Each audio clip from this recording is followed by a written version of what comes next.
যে আমরা আসলে আল্লাহর ক্ষমা ভিক্ষা চাচ্ছি। আর একদিকে আপনারা যদি শুধু এই ধরনের আয়াতই পড়েন তবে আপনি পুরোপুরি বিষণ্ণগ্রস্ত হয়ে যাবেন যে যাই করি না কেন কিছুই যায় আসে না। আমি জানিও না বিচার দিবসের দেয়ালটি কি ঠিক দিকে থাকবে নাকি ভুল দিকটায়। আমি জানি না আমার তাওবা কি আসলে আন্তরিক নাকি কৃত্রিম। আমি জানি না।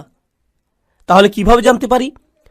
কোরআনের একটি স্থান নিয়ে এত এত আলিম কথা বলেছেন, কোরআনের এত এত স্পেশালিস্ট মুতাদাব্বিরিন এটা নিয়ে কথা বলেছেন যে এই স্থানে আল্লাহর ক্ষমাপ্রাপ্তির বিষয়টা সবচেয়ে বিস্তারিতভাবে আলোচনা করা হয়েছে। ইসলামে ক্ষমার দর্শনের পুরো বিষয়টি ব্যাপকভাবে একটি স্থানে আলোচিত হয়েছে। এটা হচ্ছে সূরাতুজ জুমার। আর আমি এখান থেকে কিছু জিনিস প্রথমে আমার নিজের জন্য এরপর সবার উদ্দেশ্যে আলোচনা করছি। যেমন এই খুতবার শুরুতেই বলেছি যে আমাদের সবার জন্যই এই আলোচনা। এই আয়াতগুলো সম্পর্কে আমি আপনাদের বলেছি, এর মানে এই নয় যে আমার এগুলোর দরকার নেই। এমন নয় যে আমি জান্নাতের গ্যারান্টি পেয়ে গেছি, আপনারা এখনো পাননি। বরং আমাদের সবার অবস্থা একই। এখানে আল্লাহ তাদের সম্পর্কে বলছেন যারা ইসলাম সম্পর্কে কথা বলে। আল্লাহ বলছেন, ওমান আহসানু কওলাম মিম্মান দাআ ইলাল্লাহ ওয়া আমিলা সলিহান ওয়া ক্বালা ইন্নানি মিনাল মুসলিমিন। আর তার চেয়ে কার কথা উত্তম যে আল্লাহর দিকে মানুষকে আহ্বান জানায় এবং নিজেও সৎ কাজ করে? এর মানে সে নিজেও আমলের ঊর্ধ্বে হতে পারবে না। শুধু কথা বলাই যথেষ্ট না, তার নিজেকেও আমল করতে হবে। ওয়া ক্বালা ইন্নানি মিনাল মুসলিমিন। আর সে স্পষ্টভাবে বলে দেয় আমি মুসলিমদের অন্তর্ভুক্ত। এর দুইটি অর্থ। এক, সে মুসলিম হিসাবে গর্বিত। আর দুই, সে নিজেকে অন্যান্য মুসলিমের চাইতে উত্তম মনে করে না, সে নিজেকে বেশি ভালো মনে করে না। তাই আমরা সবাই একত্রে, সবারই একই অবস্থা। আল্লাহর সামনে অন্তত এই দুনিয়াতে কেউই একজনের চাইতে অন্যজন উত্তম অবস্থায় নেই। আর শুধু আল্লাহই জানেন যে বিচার দিবসে আমাদের অবস্থা কি হবে। আর আল্লাহ এখনো জানেন আমাদের অন্তরের অবস্থা কেমন। যে আয়াতটি দিয়ে আপনাদের বলতে চাচ্ছি এখানে, তা আশা দিয়ে শুরু হয়। এটা গুরুত্বপূর্ণ, কারণ আমাদের দিন আশা দিয়ে শুরু হয়, ভীতি প্রদর্শন দিয়ে নয়। এটা সাবধানবাণী দিয়ে শুরু হয় না। যদিও আমার খুতবা তাই দিয়ে শুরু হয়েছিল, কারণ আপনাদের অনেকেই ছোটবেলা থেকে সবচেয়ে বেশি যেটা শুনে বড় হয়েছিলেন তা হচ্ছে ইসলাম ভয় প্রদর্শন দ্বারা পূর্ণ। আমাদের দিনে অনেক ভয় দেখানো হয়েছে, এটা করলে আল্লাহ তোমাকে ধরবে। বাচ্চাকাল থেকে বাবা মা এটা বলে আসছে, তুমি হারাম কিছু করলে আল্লাহ তোমাকে অনেক শাস্তি দেবেন, এই ধরনের শাস্তি, জাহান্নামে ওই ধরনের শাস্তি, এই শাস্তি। এগুলো কোত্থেকে শুরু হয়? কুল। নবীজিকে বলতে বলা হচ্ছে কুল, ওদেরকে বলে দিন। এই কুলটি গুরুত্বপূর্ণ, কারণ মুসলিমদের জন্য তখন আশার বাণী তাদের রাসূলের মুখ থেকেই শোনা জরুরি ছিল সাল্লাল্লাহু আলাইহি সাল্লাম। আর এই সুন্নতের ধারাবাহিকতা রক্ষায় আমরা এই আশা কিন্তু শুধু কিতাব থেকেই পাই না, বরং যারা রাসূল সাল্লাল্লাহু আলাইহি সাল্লামের উত্তরাধিকার বহন করেন তাদের কাছ থেকেও আশা পাই। এই লিগাসি বহনকারী হিসাবে আপনি আমি আমাদের উচিত ছিল অন্যদের আশার বাণী শোনানো। এই কুল শব্দের মধ্যেই, এই কুল শব্দটির মধ্যেই এই বিষয়টা সন্নিহিত।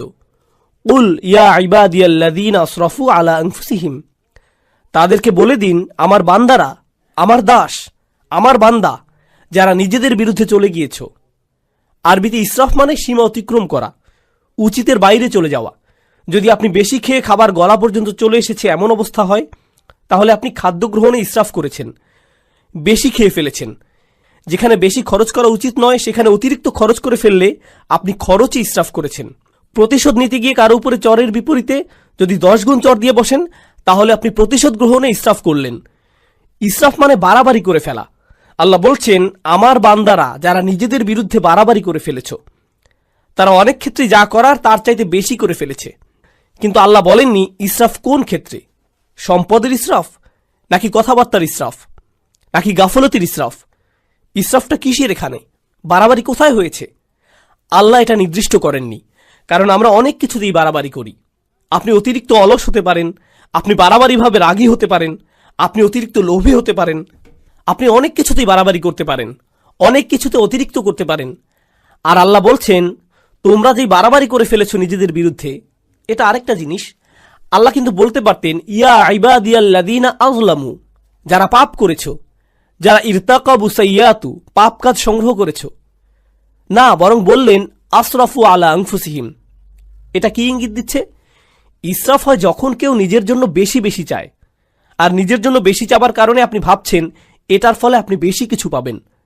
আর আল্লাহ এই আয়াতের বাস্তবতা বলছেন, তিনি বললেন আসরাফু আলা আনফুসিহিম।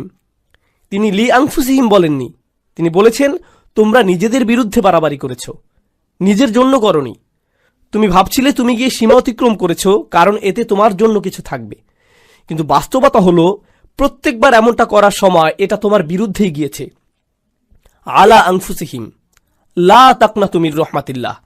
তুমি যদি এটা মেনে নাও, আর আমি যদি মেনে নেই যে আমরা কিছু জিনিস বাড়াবাড়ি করেছি, কিছু জিনিসের সীমা অতিক্রম করেছি, তাহলে আল্লাহ বলছেন কোনোভাবেই আশাহত হইও না।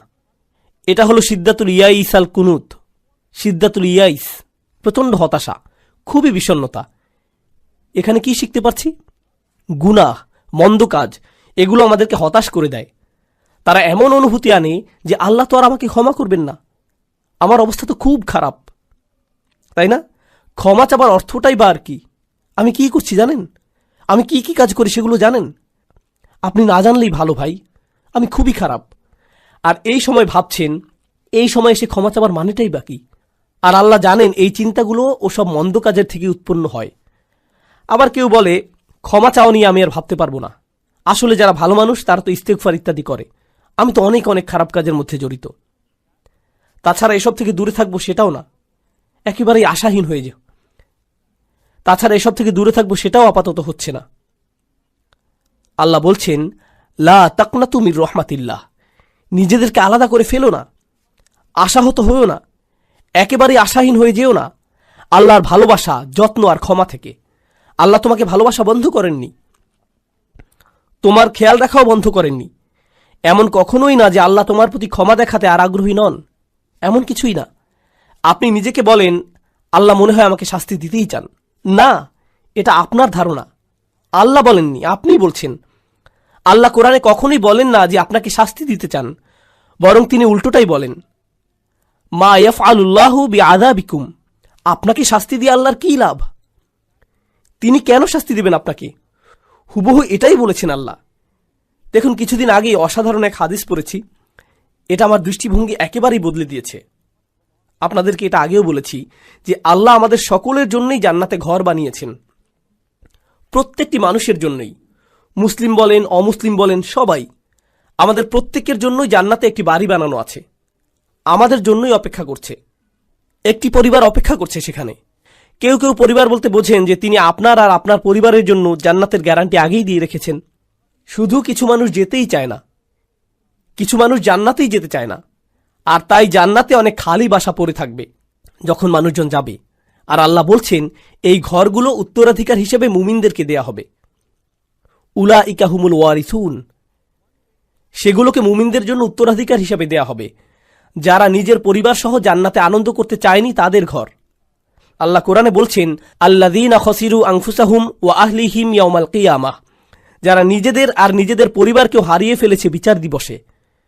নিজের পরিবারকে কিভাবে বিচার দিবসে হারিয়ে ফেলে? কারণ পরিবার তো অপেক্ষাই করছিল, পরিবার তো জান্নাতেই ছিল, সুন্দর এক জীবন তো ছিল ওখানে। তাই আল্লাহ আযজা ওয়া জাল্লা এই আয়াতে বলছেন ইন্নাল্লাহা ইয়াগফিরুয যুনুবা জামিআ। দয়া করে খোলা কানে এই আয়াতগুলো শুনুন। রমজানের আর যে কয়দিন বাকি আছে সেগুলোর সুযোগ নিন, নিজেদের জন্য আর আপনার পরিবারের জন্য হলেও। ইন্নাল্লাহা ইয়াগফিরুয যুনুবা জামিআ, আল্লাহ ক্ষমা করে দিবেন সমস্ত গুনাহ, সব একত্রেই। আর এটা কোরআনের একটা মিরাকল। কোরআনের সবচেয়ে বড় উপহারগুলোর একটি এই যে আল্লাহ বলেছেন জুনুব, তিনি সাইয়্যাত বলেননি। কারণ আরবিতে সাইয়্যাত হলো গুনাহ, আর জুনুব তার চাইতে ছোট। আর আল্লাহ বলছেন তিনি ছোটগুলোকেও ঢেকে রাখবেন। আসলে ছোটগুলোর নাকচ করা বড়গুলোকেও অন্তর্ভুক্ত করে ফেলে। যেমন আল্লাহ যদি বলেন আমি তোমার বড় গুনাহগুলো মাফ করে দেব, এর মানে তিনি ছোট গুনাহগুলো হয়তো বাদ দেবেন। তিনি বলছেন আমি তোমার ক্ষুদ্রতম গুনাহটিকেও ক্ষমা করব, তোমার আমলনামা এতই পরিষ্কার করে দেব যে তাতে একটুও দাগ থাকবে না, সবকিছু চলে যাবে জামিআন, সবকিছু একত্রেই। ইন্নাহু হুয়াল গফুরুর রহিম, কোনো সন্দেহ নেই তিনিই একমাত্র যিনি প্রচণ্ডভাবে ক্ষমাশীল, প্রচণ্ড ক্ষমাশীল তিনি। আর তিনি সর্বক্ষণই প্রেমময়, সর্বক্ষণই করুণাময়, সর্বক্ষণই যত্নশীল। এটাই ক্ষমার ব্যাপারে প্রথম বার্তা দেবার কথা ছিল। আল্লাহ সবকিছু মাফ করে দিতে প্রস্তুত, আল্লাহ আপনার সবকিছু একেবারে নতুন করে শুরু করতে প্রস্তুত। তবে সেটাই কিন্তু একমাত্র নয়। কেউ এই আয়াত পড়ে ভাবল এটাই আয়াতটির বার্তা। না না না না, দেখুন আমের বা নির্দেশ কিন্তু এখনো চলছে। তাই পরের আয়াতটি পড়ার পদ্ধতি হল উল ইয়া ইবাদিয়াল্লাযীনা আসরাফু আলা আনফুসিহিম আনিবু ইলা রাব্বিকুম। এটা ঠিক এমনই, এভাবেই বোঝানো হচ্ছে। এর মানে হলো, আমার বান্দারা, এখন যেহেতু জানো যে আমি সব কিছুই ক্ষমা করে দেব, আমার কাছে ফিরে আসো, নিজের মালিকের কাছে ফিরে আসো। এই বার্তার পরের অংশে এটাই। ক্ষমার আলোচনা ওখানেই শেষ হয়নি, তার কাছে ফিরে আসুন। তিনি বলছেন, আমি ক্ষমা করতে প্রস্তুত, কিন্তু আমার ক্ষমা বিনামূল্যে নয়। এটা অর্জন করতে তোমাকে কিছু একটা করতে হবে। আমার কাছে ফিরে আসো। আনিবু ইলা রব্বিকুম, নিজের অন্তর তোমার রবের দিকে ফিরিয়ে দাও। আমার কাছে ফিরে আসো। আনিবু ইলা রব্বিকুম, নিজের অন্তর তোমার রবের দিকে ফিরিয়ে দাও। দেখুন, আরবিতে তওবা আক্ষরিকভাবেও হতে পারে। আল্লাহর দিকে অন্তর ফিরে আসা তওবা হয়, আবার শারীরিকভাবে ফিরে আসাকেও তওবা বলা যেতে পারে। ইনাবা শুধু অন্তরের জন্য। আরবিতে ইনাবা ব্যবহৃত হয় যখন অন্তর আল্লাহর দিকে ফিরে আসে। তাই আল্লাহ বলছেন, তোমার অন্তর কোথায়? কি নিয়ে ব্যস্ত তুমি? কি নিয়ে বিভ্রান্ত তুমি? তোমার মালিকের কাছে ফিরে যাও, তিনি ক্ষমা করতে প্রস্তুত। ওয়াসলিমুলাহু, এরপর তিনি বলছেন, যেহেতু তোমার অন্তর আমাকে দিয়েছ, এখন তোমার সত্তাকেও আমার প্রতি সমর্পণ করো। ইসলামে থাকো, নিজেকে সমর্পণ করো, মান্য করতে প্রস্তুত হও। ওয়া আসলিমুলাহু মিন ক্বাবলু আন ইয়াতিয়াকুমুল আযাব সুম্মা লা তুনসারুন। শাস্তি আসার পূর্বেই এরপর আর সাহায্যপ্রাপ্ত হবে না। এখন আল্লাহ শাস্তির কথা বলেছেন। এমন না যে আয়াতে শাস্তির কথা নেই, আছে, কিন্তু শুরু হয়েছে কি দিয়ে?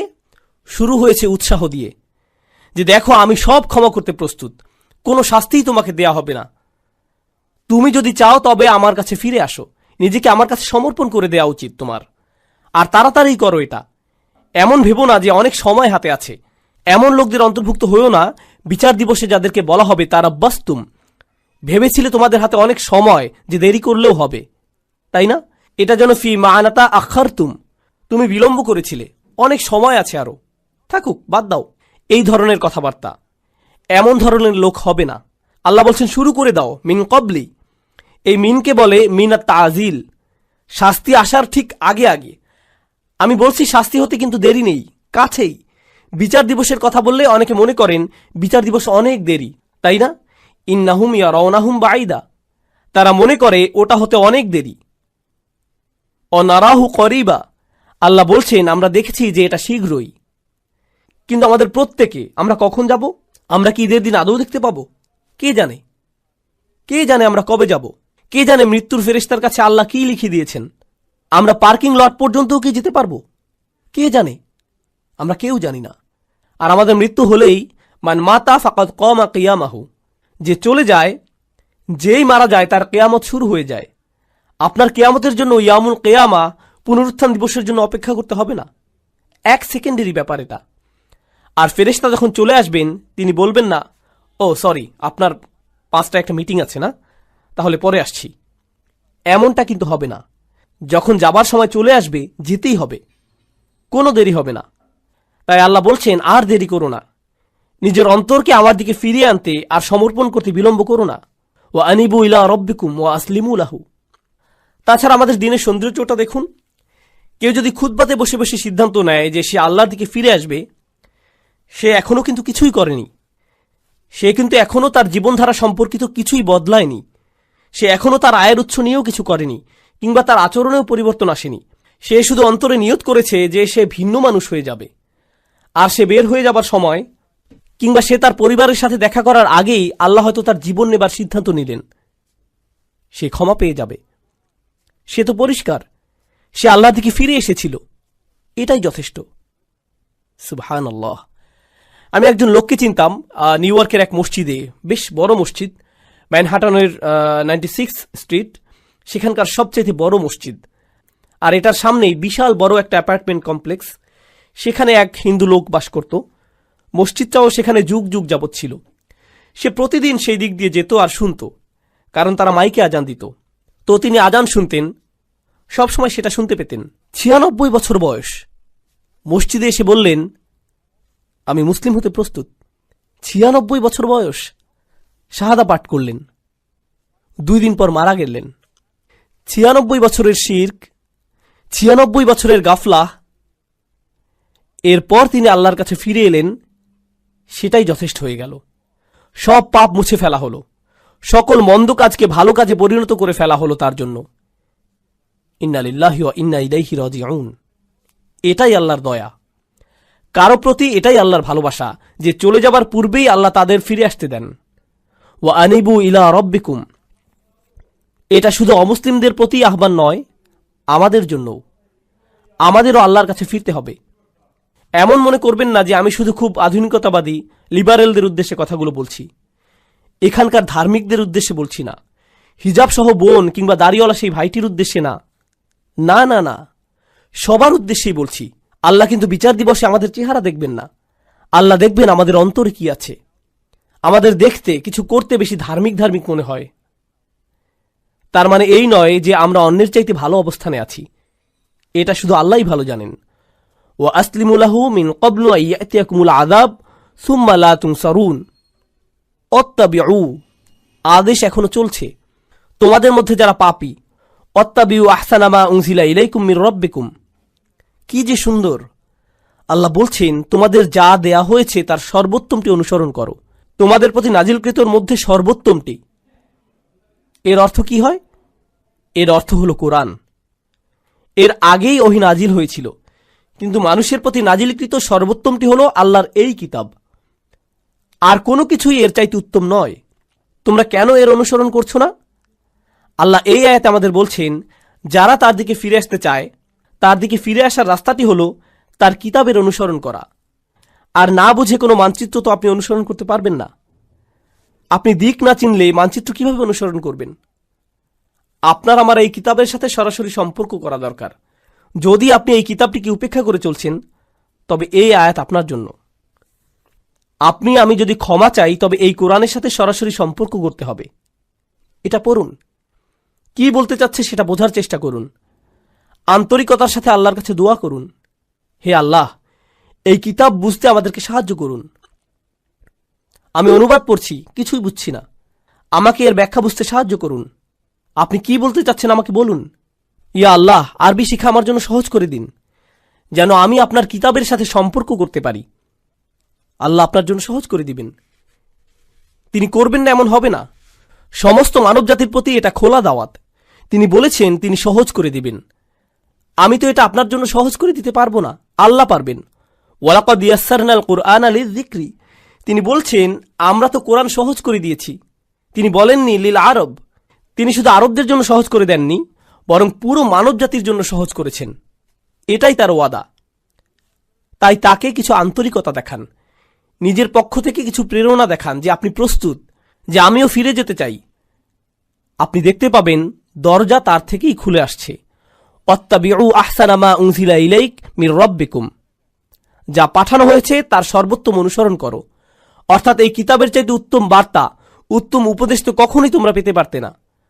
কোন মুসলিমের এই কিতাবের সাথে সরাসরি সম্পর্ক থাকা মানে উপদেশ পাবার জন্য সবসময় কেউ না কেউ থাকা, তার অন্তরকে শান্ত করার জন্য কেউ না কেউ সবসময় আছে। আপনি কোরআনের যে কোনো পৃষ্ঠা খুলে পড়া শুরু করুন, শান্তি আর সুখ পাবেন। আপনি খুশুখুশুর সাথে সালাত আদায় করুন আর আল্লাহর কথাগুলো তিলাওয়াত করুন, এমন সমাধান পেয়ে যাবেন যেটা কল্পনাও করেননি। আল্লাহর কথার মাধ্যমেই সেটা চলে আসবে আপনার কাছে। কোরআন অসীম, সর্বক্ষণ প্রাসঙ্গিক। এটা এমন একটা কিতাব যেটা সর্বকালে উপযুক্ত, আক্ষরিকভাবেই। কলেজে থাকতে আমি এক বন্ধুর সাথে এই এক্সপেরিমেন্ট করেছিলাম। তাকে বললাম, বন্ধু, সবাই তো বলে কোরআন হেদায়েত, চলো একটা এক্সপেরিমেন্ট করি। প্রত্যেকবার আমাদের কোনো সমস্যা হলেই চলো কোরআনের কোনো একটা পৃষ্ঠা খুলে পড়া শুরু করি, দেখি কোনো সমাধান পাই কিনা। আমরা এমন 2-3 মাস যাবত করলাম, আর সুবহানাল্লাহ, আমরা প্রতিদিন মিলাতাম। আমি এটা পেয়েছি, এই সমস্যা হয়েছিল, আর এই আয়াত পেয়েছি, আর আমি এটা খুঁজছিলামও না, শুধু কোরআন পড়ছিলাম আর সেটা চলে এলো। এটাই আমার জন্য আল্লাহর সমাধান। দেখলেন, আমার জন্য আল্লাহর উপদেশ এটা। সুবহানাল্লাহ, কি অসাধারণ ব্যাপার! এমনই তো হবার কথা ছিল। আমাদেরকে দেয়ার এর চাইতে উত্তম আর সুন্দর জিনিস আর কি হতে পারে, তাই না? এরপর আল্লাহ বলছেন, অত্তাবিউ আহসানা মা উনজিলা ইলাইক মির রাব্বিকুম মিন ক্বাবলি আন ইয়াতিয়াকুমুল আযাবু বাগতাতান ওয়া আনতুম লা তাশউরুন। শাস্তি তোমার উপর আসার আগেই, হঠাৎ করে, তুমি কিছু বোঝার আগেই অন্য কথায়, যারা আল্লাহর কথাগুলো জানে এরপরেও আল্লাহর দিকে ফিরে আসার চিন্তা করে না, তাদের শাস্তি তো আসবেই। কারণ আল্লাহ তো তাদের রাস্তা দেখিয়েছেন, দেখো আমি তোমাদেরকে ক্ষমা করতে চাই, এই যে নাও কিতাব, নাও এটা। আপনি যদি না নেন তবে আল্লাহকে এরপর দোষ দিতে পারবেন না। তাই পরের আয়াতগুলো হলো যাদের ক্ষমা নিয়ে ভুল ধারণা আছে তাদের সম্পর্কে। এটাই হলো ক্ষমার আসল বুঝ, এই রাস্তাতেই আপনার যাবার কথা। আল্লাহ ক্ষমা করতে প্রস্তুত আছেন যদি আপনি পিছনে ফিরে আপনার বাড়াবাড়ির জীবন, গুনাহের জীবন ছেড়ে চলে আসতে চান তার কাছে। আর যদি ওহির মধ্যে সর্বোত্তম ওহির অনুসরণ করতে চান, যদি তা করতে চান, তাহলে ক্ষমার দরজা খোলা আছে। তবে আপনি আশায় পরিপূর্ণ থাকবার কথা। আল্লাহ আমাদের সবাইকে ক্ষমার যোগ্য বানিয়ে দিন। এরপর অন্যদিকে যখন হঠাৎ করে শাস্তি চলে আসে, আচ্ছা দেখুন, এগুলো সবকিছুই কিন্তু বহু বচনে ছিল, আয়াতটি ছিল বহু বচনে। এর মানে কি জানেন? যে পুরো সমাজকে বলা হচ্ছে যেন ঠিক হয়ে যায়, যে আমাদের একে অন্যকে আল্লাহর নিকটবর্তী হবার ব্যাপারে উৎসাহ দেবার কথা, আমাদের একে অপরকে পেছনে ফেলে আসার কথা না। কিন্তু একটি দিন আসছে, যখন সেই দিন আসবে কোনো সমাজ তখন থাকবে না। আমরা সবাই সেদিন একা হব, সবাই বলবো নফসি নফসি, আমি নিজে আমি নিজে। সেদিন কোনো একত্রিত পরিবার থাকবে না। দেখুন, আমরা পরিবার সহ বেড়াতে যাই, সবাই মিলে একত্রে গাড়িতে উঠি, সবাই একসাথে যাই, কিন্তু সেই সফরে সবাই একাই ভ্রমণ করবে। আপনি আপনার পরিবারের সাথে থাকবেন না, এমনটা আর হবে না। আর সেই দিনে এখন আয়াতগুলো সব এক বচনে। তাই সে বলছে, আন তাকুলা নাফসুন ইয়া হাসরাতা আলা মা ফাররাততা ফি জামবিল্লাহ ওয়া ইন কুনতু লামিনাস সাখিরিন। এই আয়াতগুলো এতটাই প্রাসঙ্গিক, আল্লাহে আমি অনেক ইমেইল পাই যাদের এমন কোনো সমস্যা, আমি তো অবাক। ১,৫০০ বছর পরেও সমস্যাগুলো বদলে যায়নি। সেদিন এমন লোকও থাকবে যারা বলবে, হে আল্লাহ, ইয়া হাসরাতা শেষের আটি ইয়াতেও রূপান্তরিত হতে পারল না, কারণ ইয়া মুস্কি হাসির কাছাকাছি। লোকটি তার কারাহা, তার হুজুনের জন্য ইয়া উচ্চারণ করতে পারছে না। হায় হায়, কি অনুশোচনা আমার, এ কি করে ফেললাম আমি। এমনটাই সে বলছে, ইয়া হাসরাতা আলা মা ফাররাততু ফি জামবিল্লাহ, যে আমার থেকে যা আশা করা হয়েছিল তার চাইতে অনেক কম করে ফেলেছি। আল্লাহর উপস্থিতিতেই, আল্লাহর সান্নিধ্যেই। আপনাদেরকে বুঝিয়ে বলার চেষ্টা করছি এখানে কি বলছে। আল্লাহ শুরুতে বলেছিলেন, তোমরা শুধু বাড়াবাড়ি করো, তোমরা সীমা অতিক্রম করো শুধু, আর শুধুমাত্র সেসব জিনিসই তোমরা ছাড়াছাড়ি করো যেগুলো আল্লাহ চান যে তোমরা করো। এটাকে বলে তাফরিদ, প্রত্যাশা থেকে কম করা। আর ওই লোকটি, আয় হায়, আমি প্রত্যাশা থেকে কম করে ফেলেছি, ঠিক আল্লাহর সংস্রবে থেকেই। আর আল্লাহর সংস্রব মানে কি? ফি জামবিল্লাহ। কুরআন বলছে ওয়াসাহিবিহি বিল জাম্ব, যে আপনার পাশেই বসে আছে। জাম্ব মানে আল্লাহর ঠিক সাথেই। আপনি মসজিদের কাছেই থাকতেন, আপনি মুসলিমদের পাশেই বসে আল্লাহর কিতাব থেকে উপদেশ শুনতেন, আপনি কোরআনের তেলাওয়াতও শুনতে পেতেন, আপনার পরিবারের লোকেরা আপনাকে নসিহত দেওয়ার চেষ্টা করত, আর সবাই আপনাকে এভাবে আল্লাহ সংস্রব দিত। আল্লাহর সংস্রব মানে প্রথমত আল্লাহ নিজেই নিকটবর্তী, ফাইন্নী করিব। দ্বিতীয়ত যারা আপনাকে আল্লাহ স্মরণ করিয়ে দিত তাদেরকে দূরে ঠেলে দিতেন। আরে যা করছি যাও তো, আরে যা করছি করতে দাও তো, আমি কি করব তোমাকে বলতে হবে না, উপদেশ দেওয়া বন্ধ করো, আমার দরকার নেই উপদেশের, আমি ঠিক আছি, ভালোই আছি, আমার বাণী শোনার দরকার নেই এখন। লোকটি বলছে, হায় হায়, কি করলাম আমি কিভাবে শৈথল্য করলাম, আমি সহজেই উতরে যেতে পারতাম। এরপর সে কারণ দর্শাচ্ছে। তরুণ ভাইয়েরা, দয়া করে শুনুন, সে কারণ দিচ্ছে কেন সে শৈথিল্যতা করেছিল। সে বলছে, ওয়া ইন কুনতা লামিনাস সাখিরিন, আমি ঠাট্টা বিদ্রুপকারীদের মধ্যে অন্তর্ভুক্ত ছিলাম। আমি এই সব কিছুকে কৌতুক মনে করেছিলাম, আমি এই সব কিছুকে হাওয়ায় উড়িয়ে দিতাম। ধুর, নসিহতের প্রতি এমনই আচরণ করতাম, আক্ষরিকভাবেই। সাখির, আমি পাত্তাই দিতাম না। অনেক মানুষ আছে না আল্লাহর ক্ষমার উপর ভরসা হারিয়ে ফেলে। এই আয়াত তার পরের ধাপ বলছে, এটা যারা ক্ষমাকে পাত্তাই দেয় না তাদের কথা বলছে। তারা মনে করে এসব মজা, কিসের জন্য ক্ষমা, ও বিচার দিবস, আচ্ছা, এটাকে তারা গুরুত্বই দিত না।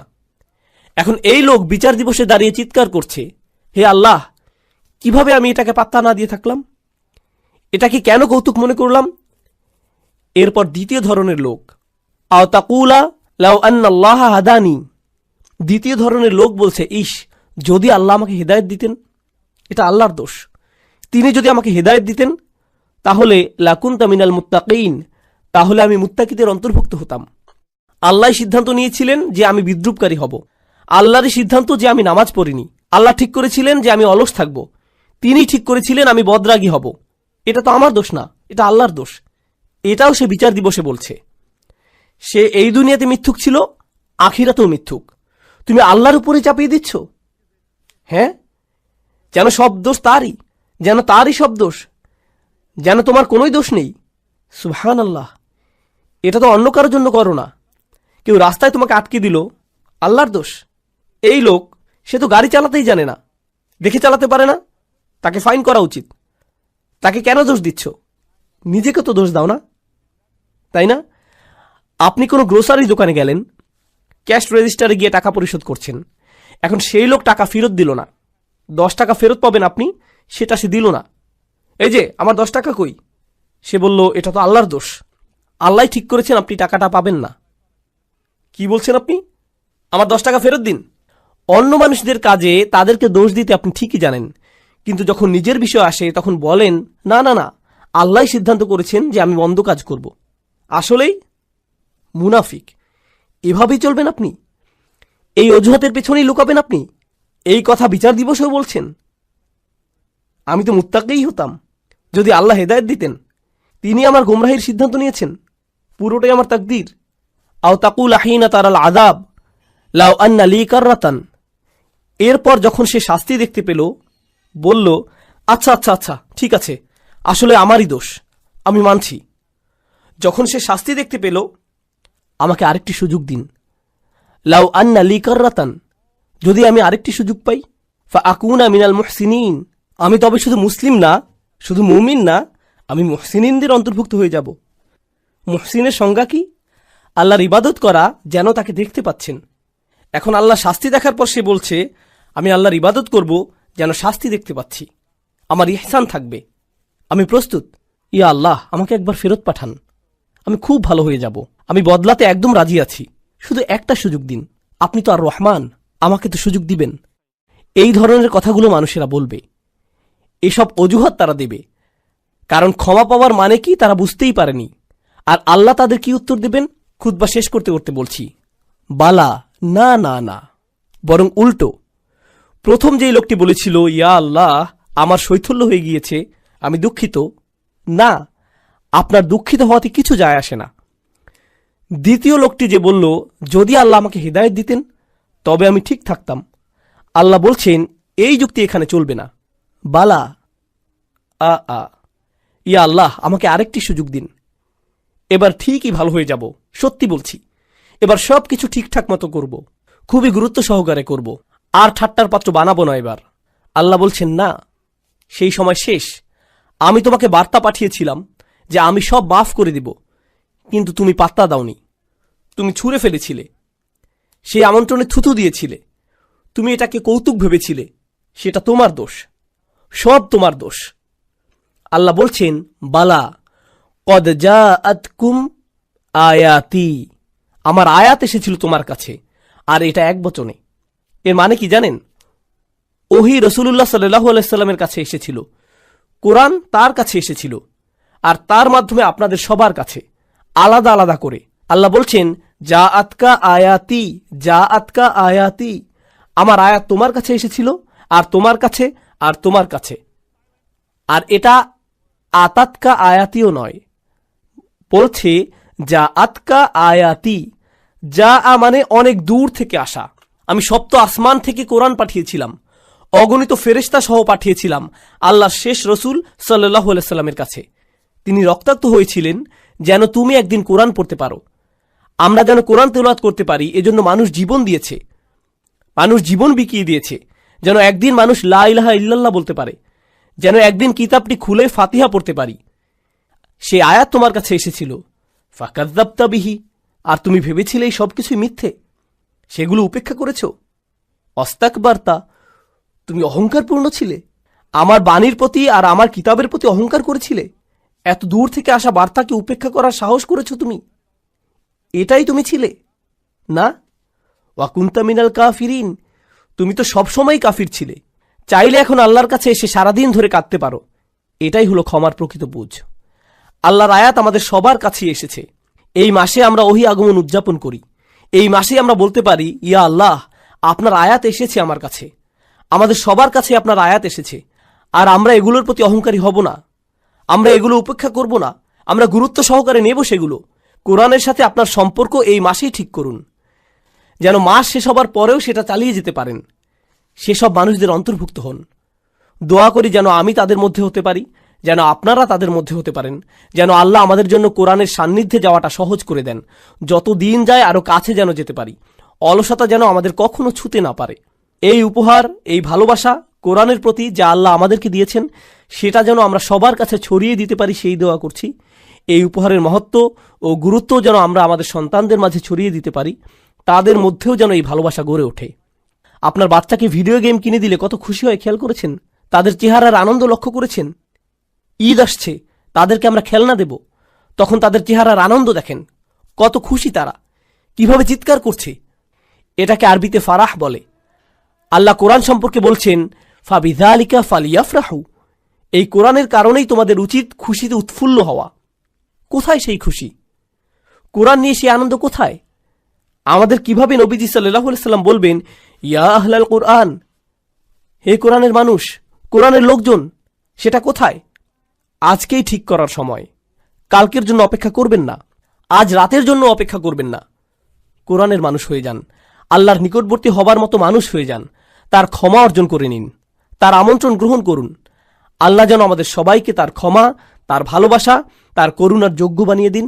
যেন আল্লাহ আযজা জাল্লা আমাদের সবাইকে, আমাদের সন্তানদেরকে, আমাদের পিতামাতা, আমাদের আত্মীয়দের তার জান্নাতে প্রবেশ করিয়ে দিন। আল্লাহ আযজা জাল্লা যেন সকল মুসলিমদের সকল ভুল মাফ করে দেন। আল্লাহ আযজা জাল্লা যেন সমস্ত রোজা, সকল ইবাদত কবুল করে নেন, এমনকি যেগুলো ভুলে ভরা, অলসতায় ভরা, সেগুলোও আল্লাহ যেন আমাদের সবাইকে তেমন বানিয়ে দিন। বিচার দিবসে তার ছায়ার নিচে দাঁড়ানোর তৌফিক দিন।